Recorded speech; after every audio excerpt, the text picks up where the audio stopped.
When you say resistance training, so the resistance training includes the plyometrics and the strength and conditioning.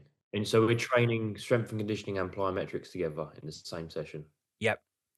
Yeah. So when we say strength and conditioning, all that means is strength just means anything you do in the resistance training gym.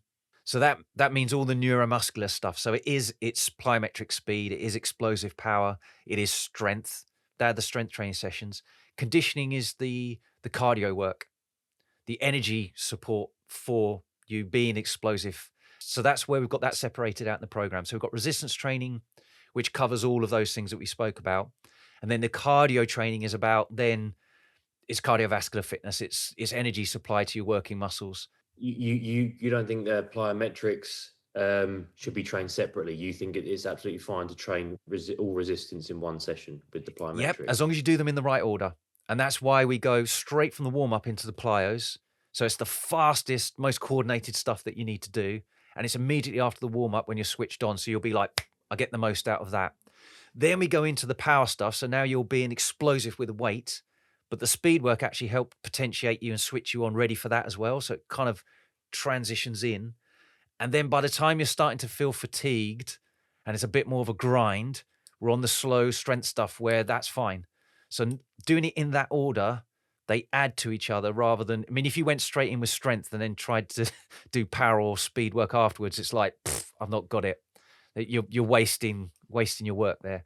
This is kind of like how I've got it laid out here is the best way of getting the biggest bang for your buck in all of those things. And you can get them all done in one session if you've structured it this kind of way. And you don't need to feel like, oh, I've left anything out. It's all there. And it's just a case of just fitting it in and making sure you've got enough rest intervals in between stuff so it's not starting to feel like an endurance workout. It shouldn't feel like that. And you think that maximum of twice a week is good? Yep. It's one of those twice a week allows you to cover all of the movement patterns we want to, all of those speed, power, and strength qualities at a level that will move those forwards. And if you did it once per week, if you're very new to it, it's progression, but it quickly becomes static and it's maintenance at 1 a week. At 2 a week, I'm getting better each week. I'm getting better each week. At 3 a week, there's quicker progress, but it's at the expense of potentially recovery. And for most fighters, we don't need to bother with a third session. There's Muay Thai going on. That's actually your main sport.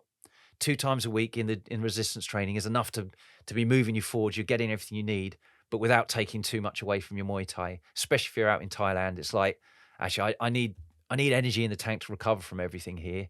And if I'm doing more than I need to, it's taken away. It's, if you're out in Thailand, I'd say the strength and conditioning is secondary. It's just supporting what you're doing. If you're out in Thailand, it's the best technical and tactical Muay Thai training in the world. So get as much of that in as you can.